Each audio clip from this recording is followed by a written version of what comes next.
días, mi nombre es Gregorio Varela Moreiras y para mí es un placer estar en esta jornada organizada por la Cátedra Carmencita, a quien agradezco la invitación y de manera muy especial a su director, mi admirado compañero y amigo, el profesor Josep Bernabeu. El tema que voy a compartir con ustedes es el de especias, una herramienta nutricional y gastronómica para nuestra salud.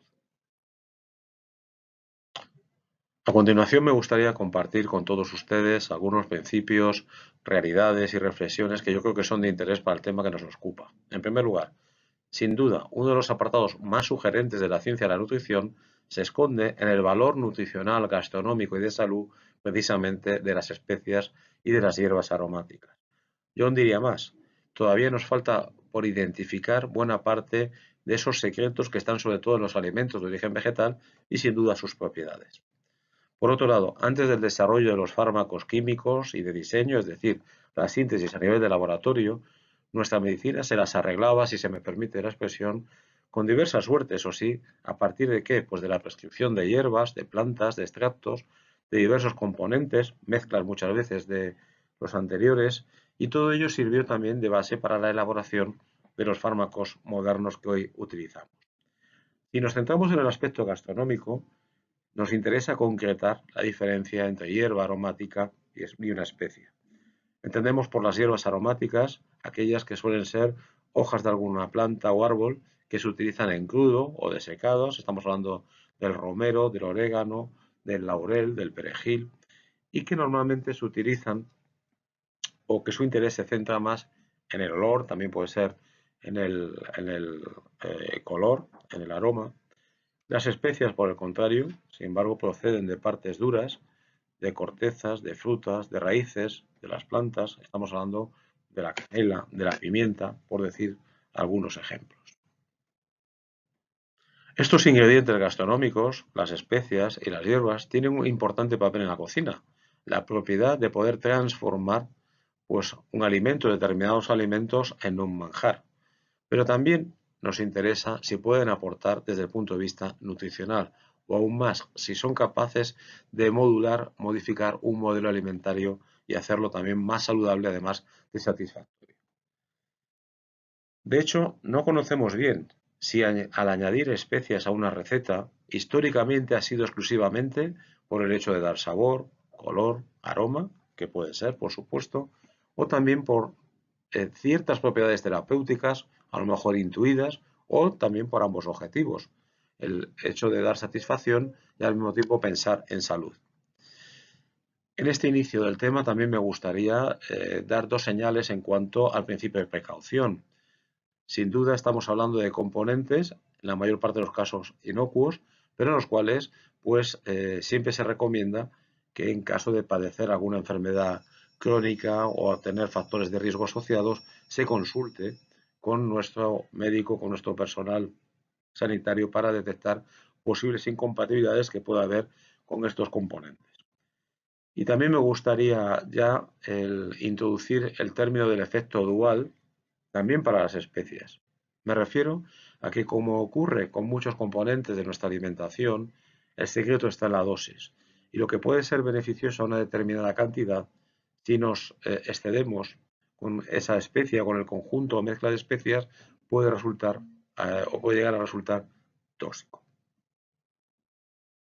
Sería osado por mi parte empezar ahora un recorrido en cuanto a las propiedades, el valor nutricional de las muchas especias y hierbas aromáticas que tenemos a nuestra disposición. No voy a hacerlo, pero sí me gustaría centrarme en esta publicación que hemos desarrollado desde la Fundación Española de la Nutrición, que lleva por título La alimentación española, características nutricionales de los principales alimentos de nuestra dieta. Y dentro de los diferentes grupos que tratamos, precisamente también está el de las especias y el de las plantas y hierbas aromáticas. Es una publicación que, como verán, está realizada en colaboración con el Ministerio de Agricultura, Pesca y Alimentación. Por ponerles algún ejemplo de cómo estructuramos la información sobre los diferentes componentes de nuestra dieta, en este caso concreto sobre especias y plantas y hierbas aromáticas, aquí tienen el caso del azafrán. En primer lugar, hacemos una descripción en cuanto a este componente, Hay un apartado siempre en cuanto a la estacionalidad. Hablamos también de la porción comestible y qué representa desde el punto de vista de fuente de nutrientes y sustancias no nutritivas. Por eso aquí en el caso del azafrán hablamos de que entre los micronutrientes se encuentra el hierro, el potasio y fósforo, pero en la valoración nutricional, lógicamente, pues hacemos referencia en que en las cantidades que se consumen nuestras especies, esta es una regla general, pues no van a tener una gran significación nutricional per se, aunque sí pueden tener presencia los componentes bioactivos, como luego veremos como pueden ser los polifenoles. Y también dentro de cada ficha de cada alimento y concretamente de cada especie o de cada hierba, planta aromática, se incluye una tabla como la que tienen ustedes aquí en cuanto a la composición nutricional, por 100 gramos de porción comestible, por ración y cómo cubrirían esas cantidades en cuanto a energía y los distintos nutrientes en relación con las recomendaciones para hombres y recomendaciones para mujeres adultas. Aquí tienen también, como otro ejemplo, el caso del pimentón y por destacar, en el apartado de valoración nutricional, pues insistimos en que la ración de pimentón como tal, pues no representa prácticamente nada en el conjunto de la dieta de un individuo, pero sí cabe destacar pues su presencia en la presencia de provitamina A o betacaroteno, que se va a transformar en vitamina A en nuestro organismo y que es un componente esencial, por ejemplo, para todo lo que es la salud visual.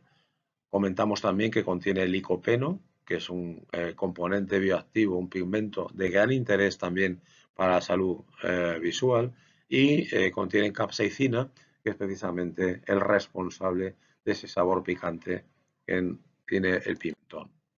Aquí estaría el caso de la pimienta, siempre es la misma estructura en cuanto a la ficha.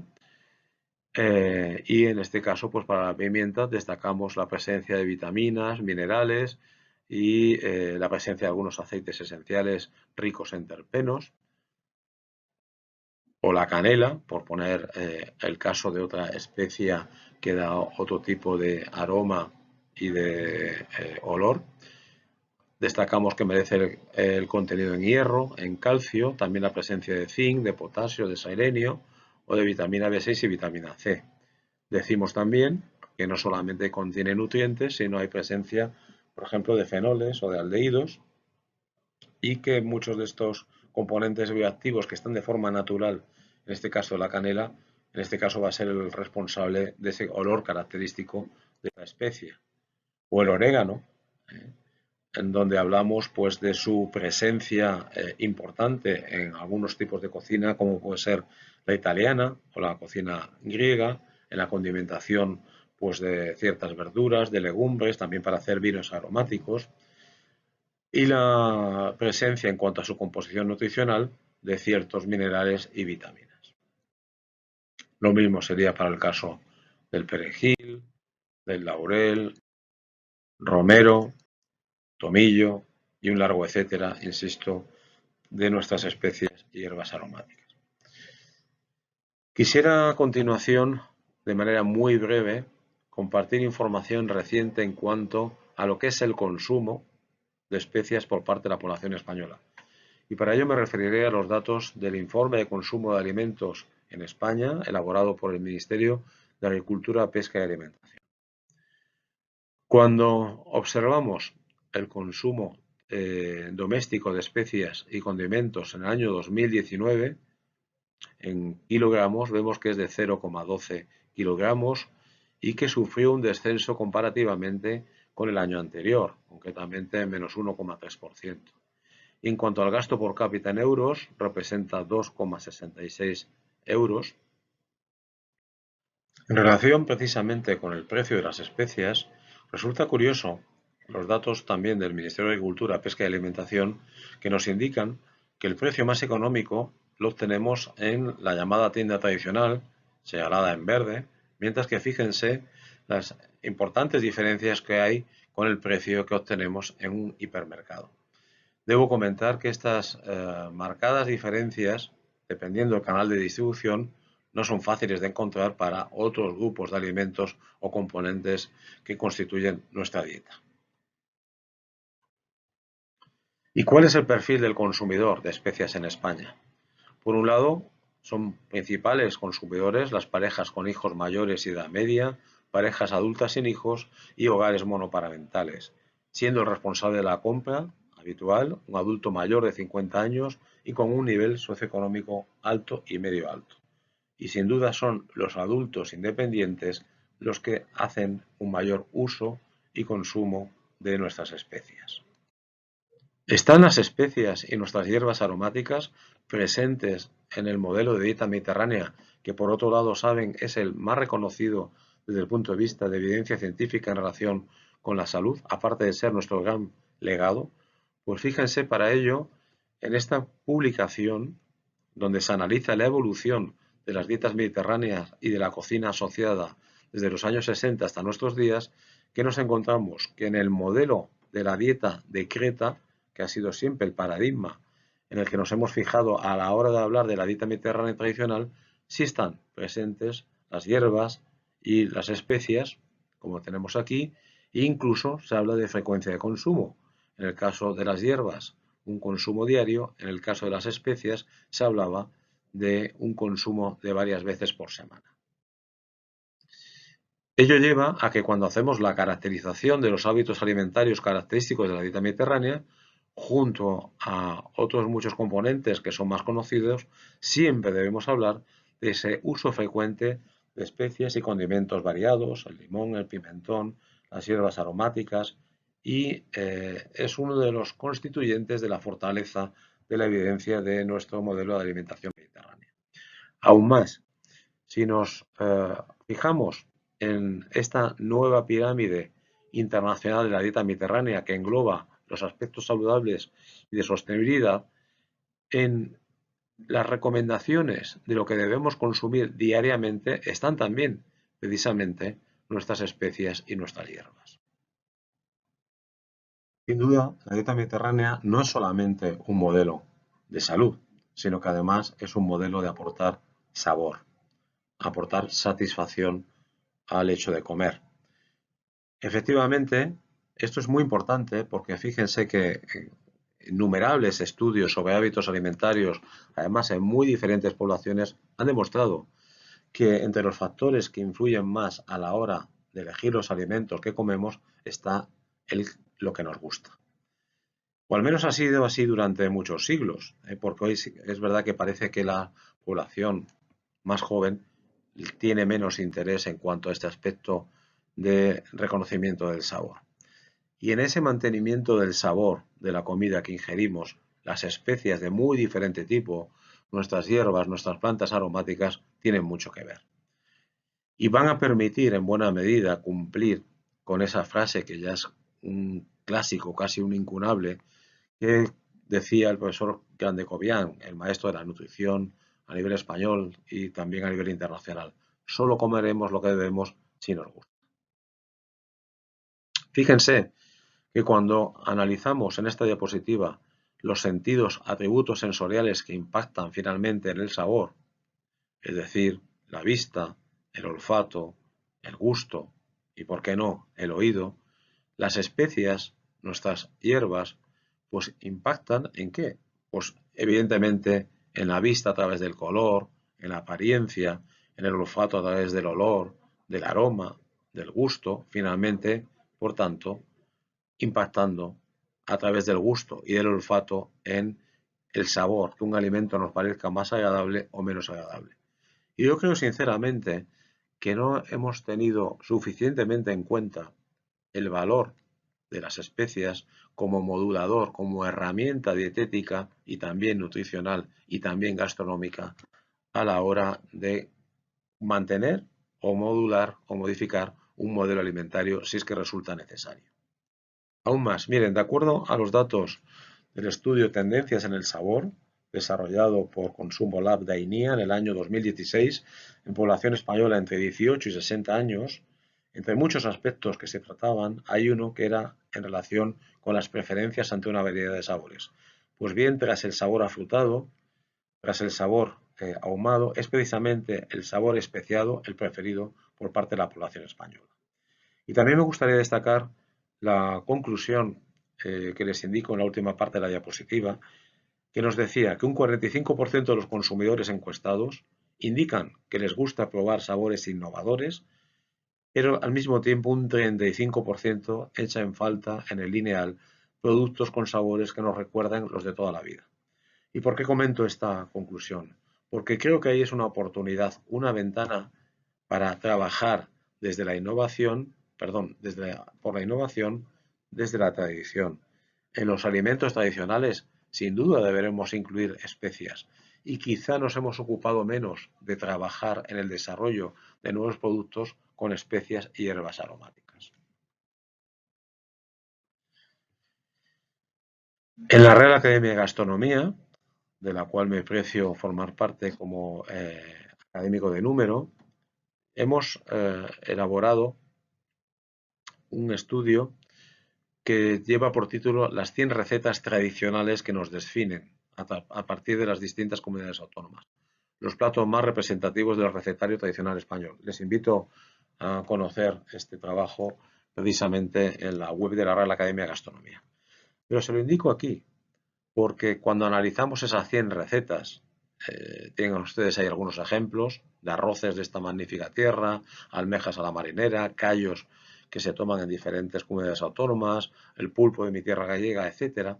Pero fíjense que prácticamente hasta un 40% de estas recetas emblemáticas hacen uso precisamente de las especias y hacen uso también de las hierbas aromáticas. Y además, por tanto, constituyen quizá el factor de globalización más significativo, más de unión para nuestros distintos territorios. Además de estas recetas tradicionales recogidas en el estudio que les acabo de comentar de la Real Academia de Gastronomía, no cabe duda que en los últimos años estamos incorporando pues otras recetas provenientes fundamentalmente de cocinas de países asiáticos. Y en esas cocinas de los países asiáticos hay presencia muy significativa de sopas, de salteados de verduras, de combinaciones de verduras con pescado y marisco, que incluyen no solamente una especia o una hierba, sino normalmente combinación de especias o de hierbas. Eso significa que nos estamos enriqueciendo en cuanto al aporte de especias y hierbas aromáticas a lo que ya veníamos consumiendo a partir de nuestra cocina más tradicional. Y algunos estudios que han tratado de evaluar los orígenes precisamente de esta mezcla de especias y de hierbas y plantas aromáticas en estas cocinas orientales se preguntan, ¿han sido combinaciones intencionadas o son combinaciones meramente accidentales, como de alguna manera podríamos pensar? Esas combinaciones históricamente han tratado de proporcionar placer, salud o ambas cosas. ¿Qué importancia se le da en la bibliografía científica al ámbito de las especias, a las hierbas aromáticas en relación sobre todo con la salud? Pues miren, en este estudio publicado en PLOS ONE recientemente se ve la evolución de publicaciones aparecidas desde los años 60 hasta nuestros días. Como se observa, es a partir del año 95 cuando hay una auténtica explosión de artículos en que tratan de relacionar la evidencia científica del consumo de especias con diferentes aspectos de salud. Pero interesa también aquí destacar que este trazado en rojo corresponde a los artículos, la bibliografía que encuentran efectos positivos de asociación, mientras que el trazado en verde, en la parte inferior de la diapositiva, correspondería a efectos negativos observados. Creo que sobran las palabras para ver cuál es el resultado global de este magnífico estudio.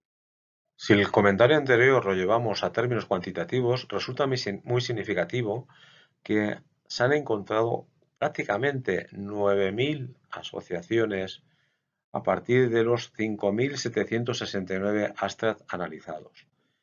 Y de estas 8.957 asociaciones entre especias, factores de riesgo y patologías, 8.172 serían positivas y únicamente 783 corresponderían a posibles efectos o asociaciones negativas.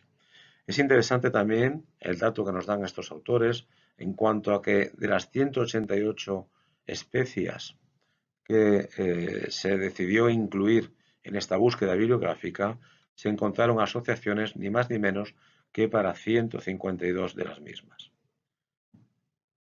¿Y cuáles son las condiciones, factores de riesgo o patologías más asociadas en positivo con el papel de las especias y de nuestras hierbas y plantas aromáticas? Pues son diabetes, inflamación y carcinogénesis. Fíjense que estamos hablando de 3 procesos, de 3 condiciones que son las principales causas de morbo y mortalidad precisamente en nuestros llamados países desarrollados, por supuesto incluyendo España. Un buen número de abstracts analizados también tienen que ver de manera específica con un posible papel preventivo en relación con diferentes tipos de cáncer, fundamentalmente cáncer de mama, cáncer colorectal, cáncer hepático o cáncer de próstata. Cuando se ha tratado de analizar cuáles son los principales responsables, mecanismo por el cual ejercería ese papel el conjunto de especias y hierbas aromáticas, un 37% se podría explicar por esa presencia importante de componentes bioactivos, de fitoquímicos, pero fíjense que un 63% no respondería a esta presencia de fitoquímicos. Por tanto, queda todavía un largo recorrido para conocer los mecanismos adicionales a la presencia de fitoquímicos que nos ayudarían a explicar el papel beneficioso de estas especies. Igual de interesante resulta recordar ahora y desde luego en el futuro si los procesos culinarios a los que hemos sometido nuestros alimentos o los procesos industriales cada vez más complejos y también más variados a los que sometemos los diferentes alimentos para obtener productos alimenticios pueden llevar a que se retengan o no pues el valor nutricional, fundamentalmente esa presencia, por ejemplo, de los compuestos polifenólicos, de los cuales son ricos muchas de nuestras especias. Otro aspecto interesante, en este caso de otro estudio, es la percepción en cuanto a cuáles serían las principales especias relacionadas con la salud. En este caso estamos hablando de población norteamericana y ya ven que en el ranking de especias figura en primer lugar el jengibre, en segundo lugar el ajo. Saben que hay mucha discusión y controversia en cuanto a cómo considerar el ajo y en tercer lugar la canela. No podemos quedarnos solo con los efectos positivos y beneficiosos que la bibliografía nos muestra, son mayoritarios en cuanto a las publicaciones realizadas, pero también puede haber efectos adversos y así se han referenciado en la bibliografía. ¿Cuáles fundamentalmente? Pues problemas de hipersensibilidad, problemas de dermatitis, de rinitis, de determinadas alergias. Cuando vemos en su conjunto estos efectos adversos negativos, estamos hablando fundamentalmente que tienen una naturaleza autoinmune y que responden más a problemas individuales que a problemas globales. O dicho de otra manera, los beneficios pueden considerarse que van a afectar en positivo a conjuntos de población mucho más amplios que los posibles efectos adversos que van a depender en buena medida de la sensibilidad a nivel individual. Me gustaría a continuación comentar qué podemos hacer en relación con el papel de las especias en dos grupos de edad, dos grupos vulnerables como pueden ser los niños y jóvenes y las personas mayores. En el primer caso, en el ámbito de nuestros niños, de nuestros jóvenes, donde se va perdiendo esa educación, ese gusto por el sabor de lo que comemos, es fundamental desarrollar la educación del gusto, como venimos insistiendo ya desde hace bastantes años. Para eso desarrollamos el programa PANGEI, Programa de Alimentación, Nutrición y Gastronomía para Educación Infantil, conjuntamente con la Real Academia de Gastronomía y avalado por el Ministerio de Educación y por el Ministerio de Sanidad. Y fíjense, les extraigo aquí cuál es uno de los objetivos de este programa. La educación del gusto basada en el despertar y formación de nuestros sentidos, en la degustación como experiencia formativa y de conocimiento. Alimentarse es una necesidad, pero también un placer del que se debe disfrutar con los 5 sentidos. Ya hemos dicho antes que las especias nos ayudan a disfrutar de esos 5 sentidos. Y cuando queremos educar el gusto, cuando queremos educar y consolidar unos hábitos alimentarios, es necesario incluir también estas especias y hierbas aromáticas en nuestros talleres del gusto. Y no menos importante es lo que ocurre en la etapa del envejecimiento, una etapa muy complicada desde el punto de vista nutricional. Miren, por un lado nos encontramos que hay una pérdida de papilas gustativas y de su funcionalidad, hay un cambio en el umbral de los sabores, normalmente se pierde la capacidad de degustar, el olfato además disminuye de manera muy marcada con la edad, nos podemos encontrar también con deficiencia en algunos micronutrientes que son importantes para mantener el apetito, como puede ser el caso del zinc, o hay consumo de fármacos que nos alteran el sentido del gusto y del apetito. ¿Eso qué significa? Pues que nos podemos encontrar con el envejecimiento que se caracterice por ser ni más ni menos insípido e inoloro. Y yo por eso propongo que las especias pueden ser sin duda una herramienta importante dietética y nutricional para potenciar el sabor, para mantener el apetito en las personas mayores. Creo que no se ha trabajado suficientemente en este tema, pero lo considero una oportunidad no de futuro, sino ya de presente por el porcentaje de población de personas mayores que tenemos dentro de nuestra población española. Bien, en esta diapositiva les muestro los datos de la OCDE en relación con las principales causas de mortalidad para hombres y mujeres en los diferentes países. Como ven, en las mujeres ocupa en primer lugar el infarto de los problemas cardiovasculares, en segundo lugar el accidente cerebrovascular, en tercer lugar la demencia, mientras que en el caso de los hombres también es los problemas relacionados con la salud cardiovascular los que ocupan la primera posición, en segundo lugar estaría el cáncer de pulmón y en tercer lugar también el accidente cerebrovascular.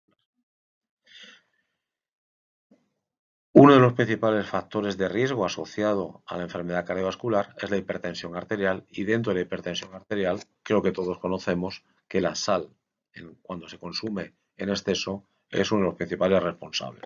¿Hasta qué punto? Bueno, pues que cuando, por ejemplo, vemos las recomendaciones que hacemos dentro de las guías alimentarias de la Sociedad Española de Nutrición Comunitaria, las más recientes, hablamos de que es absolutamente conveniente moderar la ingesta de sal y de los productos con elevado aporte de sal estructural o añadida para no superar la cantidad de 6 gramos de sal total al día.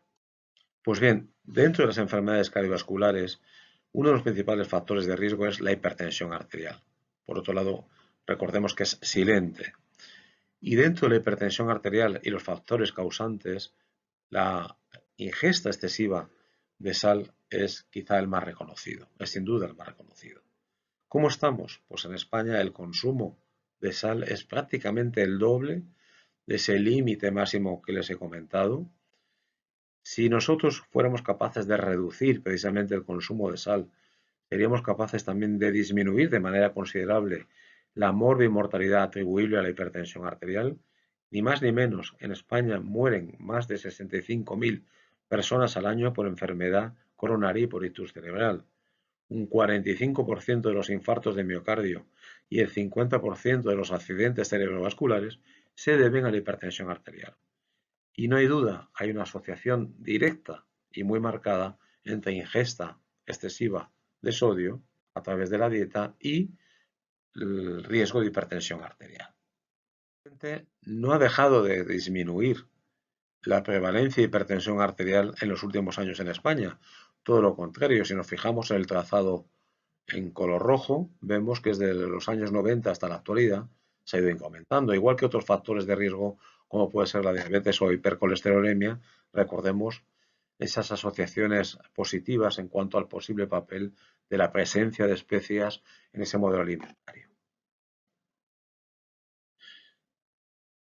Una de las políticas en positivo que ha tratado de llevar nuestra Agencia Española de Seguridad Alimentaria y Nutrición a la hora de reformular muchos de los alimentos que consumimos ha sido precisamente disminuir el aporte de sal.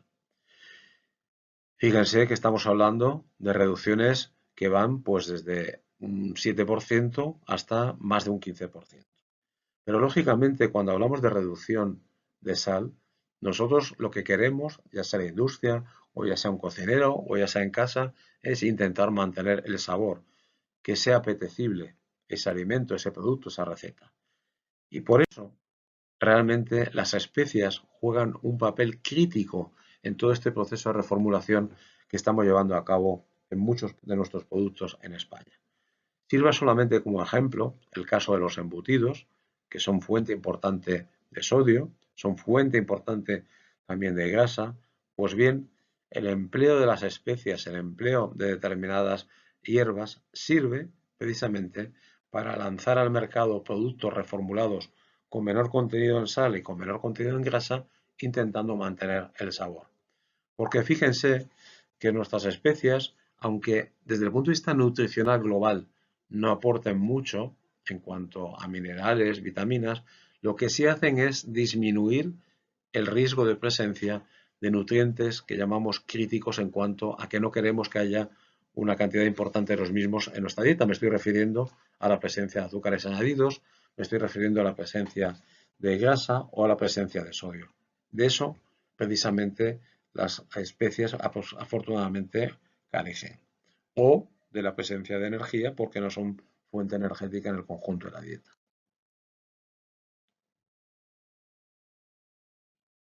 Finalmente quisiera compartir con ustedes pues dos diapositivas de futuro. Yo creo que nos queda mucho recorrido en cuanto a darle más evidencia científica probada a nuestras especias, ya sea a nivel individual, ya sea como mezcla de especias, y para eso necesitamos una buena caracterización, un adecuado aislamiento, hacer por supuesto también estudios basados en lo que hoy conocemos como nutrigenómica y también a partir de lo que hoy llamamos nutrición de precisión, desarrollar ensayos clínicos aleatorizados que permitan precisamente comprobar los efectos en esos estudios de intervención y finalmente que consigan o logren pues esos claims no solamente de contenido sino fundamentalmente claims o alegaciones de salud que son los que conceden la Autoridad Europea de Seguridad Alimentaria. Si ese recorrido, que es largo, que es complejo, que es costoso, logramos que tenga éxito, pues va a ser mucho más fácil que nuestras especias, que nuestras hierbas aromáticas estén presentes, pues no solamente en alimentos que podríamos llamar funcionales, sino pues en suplementos dietéticos, suplementos nutricionales y además así sean reconocidos por no solamente su papel culinario gastronómico, sino su papel en la salud.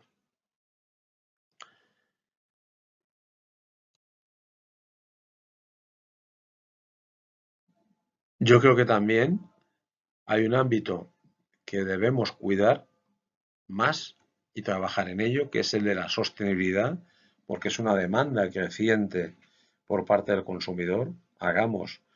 Reconozcamos que podemos producir de manera sostenible pues nuestras especias, nuestros condimentos, nuestras hierbas aromáticas y por supuesto también creo que es fundamental utilizar las nuevas tecnologías para dar transparencia a todo lo que es el proceso desde la producción de esas especias hasta que están en nuestro plato en forma de condimento de una receta.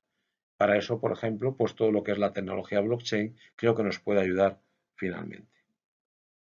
En definitiva, si me permiten concluir, si nosotros queremos una dieta que sea variada, equilibrada, satisfactoria, saludable, sostenible y al mismo tiempo social, compartida, pues nuestras especias, nuestras hierbas han jugado siempre un papel importante, como así se ha reconocido en la dieta mediterránea, y lo tienen que seguir jugando, adaptadas, por supuesto, a lo que son los requerimientos de nuestro siglo XXI. Pero yo aún diría más, si queremos dar algo de color, de olor, de aroma a nuestras vidas, que en muchas ocasiones tanto lo necesitamos, pongamos a las especias en el plato y seguro que nos van a ayudar a conseguirlo. Nada más, muchas gracias.